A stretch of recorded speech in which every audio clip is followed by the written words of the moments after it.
会同相关主管机关进一步查明跟依法处理。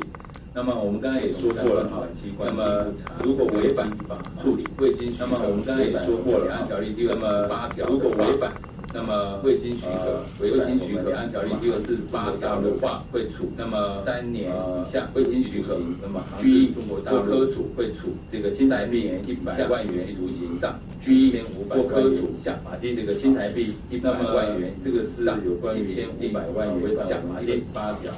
那另外，刚刚也提到违反了那个第28条那个，那另外许可的话，刚刚也提到会依照海关76条第36条到许可的话的规定，会依照海关73条36条到38条的规定，没入所载的300万元以下相关规定。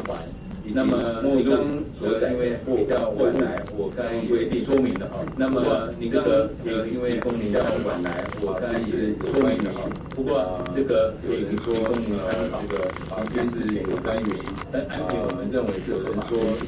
这个习近平之前是，但安平我们认为是辩解很简单，那因为新津港至今还是渔港的骗局，辩解很简单。那一家新津港至今还是渔港。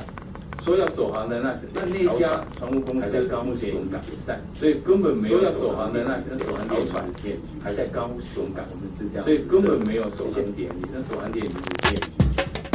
我们是这样子设的，谢谢。